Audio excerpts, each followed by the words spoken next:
We're on a Roman fort site. They were called Saxon shore forts because it was believed that they were set up to defend against the Saxons, but I think we now know a lot of these places were actually big trading areas and forts to set up to house the Roman legions as they moved around the country. You don't want to just put a little tiny hole in and just dig down there. No, I agree. You've got to be able to see the bigger picture. Well, I hope that's what John's given me.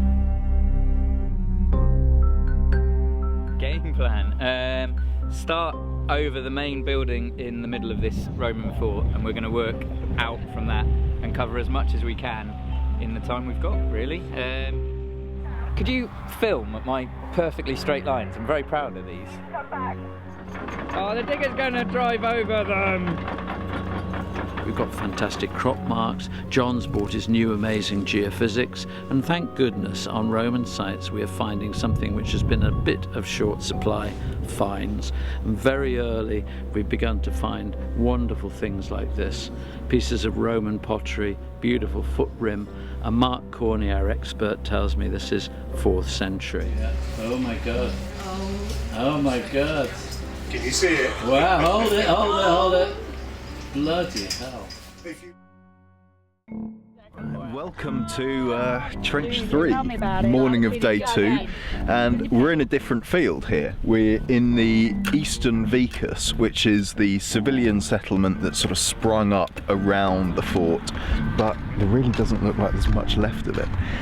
But while we're struggling away, the metal detectorist over there is coming up with loads and loads of really nice shiny things. If you like your shiny things, this is the trench to be, because we've got all these coins. I mean, this is just what's come out in the half hour this morning. It's another one of those commemorative coins of Constantine, yeah. And this one's for Rome rather than Constantinople. Morning and welcome to Trench 3.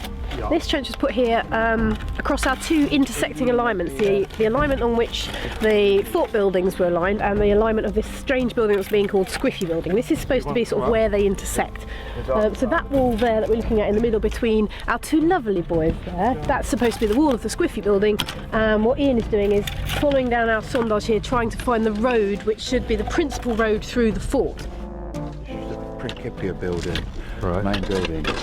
And we're at the apsidal end of the Principia building. Underneath the apse, there's the fort that was likely to be where the strong room was. Right. And now what we've dealt with, we put this trench in here, pretty much straight through the middle of it. The radar suggests that in here, there's basically a depth of deposit that runs down to about 2 metres deep.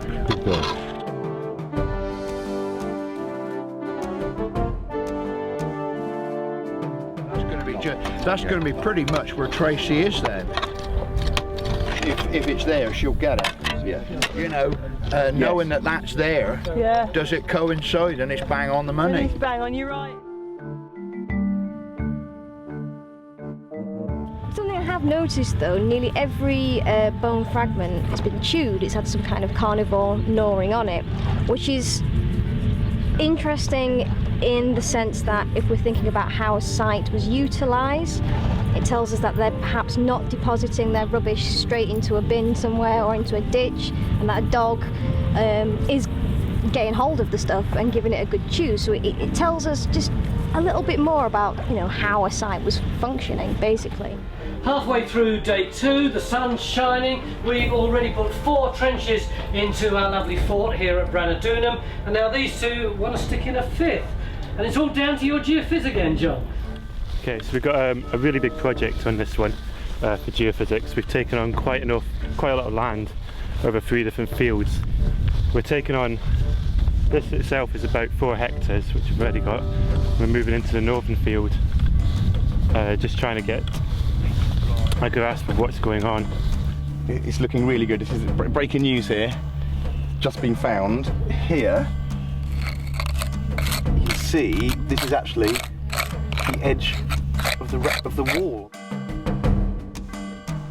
I mean, the critical question, Jimmy, is this: if that wall is misaligned and you can join it up with the radar and hopefully get results which show that what it might be, And then I think we're going to, you know, Matt, we've been talking about taking out a section of the wall to properly date it. Yeah. How long do you think it's going to take that out?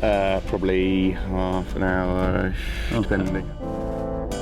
So this is the beginning of day 3.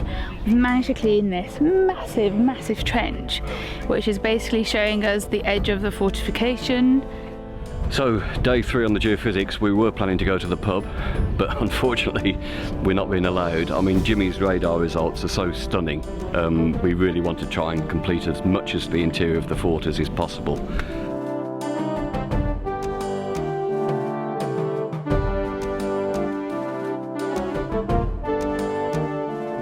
What's real difficulty at the moment now is you can see my lovely section here.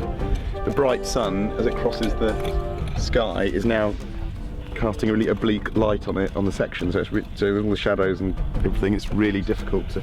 That section is actually perfectly flat and smooth, but the sunlight is picking out every single little dimple in it, which makes it impossible to see.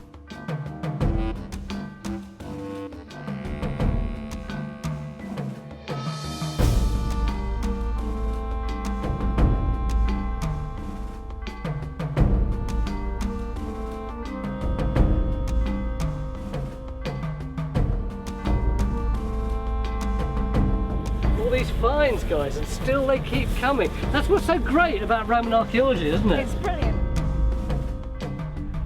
So we're drawing to the end of the 3rd day on this amazing military fort site. There's been a lot of very interesting finds coming up in the trenches, and I think we've got near to our goal of trying to date some of the different phases, and because it's kind of the last site of this series, I think we're all breathing a bit of sigh of relief and going off on our holes. Phil's possibly going to some local beach place where he's going to do a bit of swimming, I don't know. But anyway, it's been a great shoot and I hope you've enjoyed the vlogs.